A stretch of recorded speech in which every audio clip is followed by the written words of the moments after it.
Facebook menggantikan algoritma bagi mereka yang menjual hazmat, APD, sanitizer, masker tidak bisa berjualan di FB Ads. Bahkan sesuatu yang dimakan, diminum, obat, dan lain sejenisnya tidak boleh jualan melalui platform Facebook. Hal itu wajar dan dimengerti, namun di sini harus diingat, FB adalah negara dengan 2 miliar populasi, lebih banyak dari negara Tiongkok. Tidak salah kalau FB punya aturan bernegara dalam tanda petik. Kebebasan demokrasi di FB hampir tidak ada. Rakyatnya tidak bisa mengganti pemimpin FB sesuka-suka negara demokrasi lainnya. FB adalah sistem politbiro kalau mereka ini disebut bernegara. Ownernya presiden seumur hidup. Bahkan negara bukan lawan tanding negara Facebook. Hanya ketika Facebook mau membuat sistem currency sendiri yaitu Calibra, mendadak dunia tersentak. Dilarang oleh negara termasuk World Bank dan IMF. Facebook memilih menunda dengan perasaan geram. 2 tahun mereka menyiapkan hal ini semua. Sebagai bagian dari kapitalis, maka Facebook memilih konsolidasi, sebuah langkah pintar. Kita semua tahu bahwa globalis itu punya cita-cita ingin menegakkan single currency system di dunia ini untuk melawan kesombongannya mata uang dolar atau mata uang lainnya yang ingin menjadi pengendali transaksi di dunia ini. Semua mata uang sebuah negara dianggap tidak amanah, masih ada inflasi karena mismatch antara uang beredar dengan hasil produksi. Algoritmanya tidak berbasis emas yang stabil, tapi emas juga jadi komoditi saat ini. Juga harganya emas tersebut bisa dimainkan. Banyaknya, rumitnya, saling silangnya perebutan kekuasaan militer di dunia antara negara satu dengan negara yang lain membuat globalis punya pandangan lain melihat dunia saat ini. Mereka ingin juga menyudahi negara-negara atau kerajaan-kerajaan ini yang mereka anggap sudah tidak genah mengelola dunia selama 2500 tahun terakhir ini. Globalis punya mimpi, satu currency, satu sistem. Dan untuk melakukan hal ini, akankah mereka melakukan penggiringan opini akan COVID-19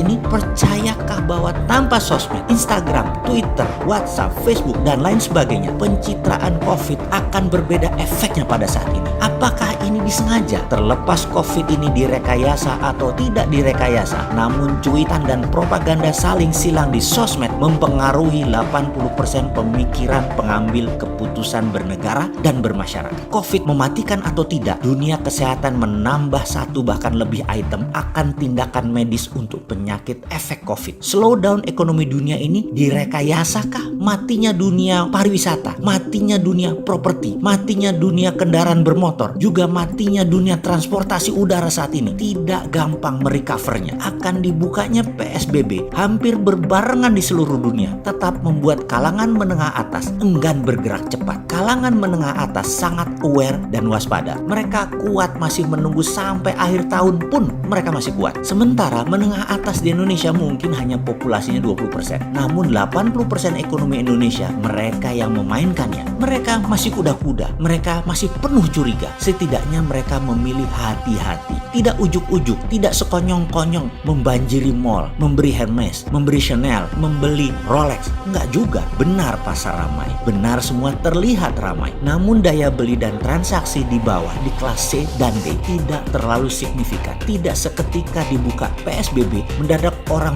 beli telur langsung 10 kilo, beli ayam langsung 5 ekor, beli minyak goreng langsung 20 liter. Tetap saja satuan, tetap saja sebutuhnya. Ini yang harus diwaspadai. Dan kalau Bosman ditanya, adakah solusi untuk memecahkan masalah ini semua? Jawabannya, ya pasti ada lah, namanya juga Sontoloyo. Sontoloyo itu kan anti globalis, anti kapitalis, bukan sosialis. Dan semua platformnya mendukung piramida terbawah yang akan di scale up dengan menunggangi kapitalis dan menunggangi globalis. Itu solusinya. Mulainya dari mana? Dari melihat apa yang dilakukan oleh para globalis menggoyang dunia. Masih ingat pernyataan saya, di negara berkembang, tindakan teror adalah untuk mengganti kekuasaan. Di negara maju, tindakan teror itu adalah untuk mengganti kebijakan. Jadi, menjalankan reign of terror adalah bagian strategi perang yang saat ini globalis lakukan. Kejadian white supremacy rasisme yang didukung Presiden Amerika terhadap kulit berwarna menjadi gerakan nasional dan menjadi gerakan dunia. Hal ini akan menyulitkan Trump berperang dengan Cina. Dalam informasi saya sebelum ini, saya katakan kalau saya Xi Jinping, saya pasti sponsori kaki tangan saya atau saya akan bangun sleeping army kita yang di Amerika, disiram dengan jutaan dolar agar gerakan itu terus menggoyang pemerintahan Trump dari dalam negeri. Jangan remehkan informasi sederhana ini. Tapi percaya saya, Tiongkok sudah lakukan. Lalu modal besar ternyata di drop juga oleh George Soros. George Soros hari ini bermain terang-terangan, bermain terbuka melawan Trump. Dan dia mensponsori gerakan kulit berwarna untuk turun ke jalan. Ini seru. Kemudian Joe Biden mulai melakukan serangan propaganda kampanyenya melalui semua media mainstream. Kecuali Fox News, itu medianya Trump. Ini seru kan? Asli seru. Di tengah-tengah globalis bermain melawan Trump, Facebook merambah kemana-mana. Bahkan masuk ke Indonesia. Sahabat, sudah mulai paham peta kekuatannya. Sekali lagi, Indonesia bagaimana strateginya? Bagaimana jurus Garuda menunggangi naganya? Bagaimana jurus Garuda menerkam elang? Bagaimana jurus Garuda mencengkram globalis? Kita tunggu tanggal mainnya.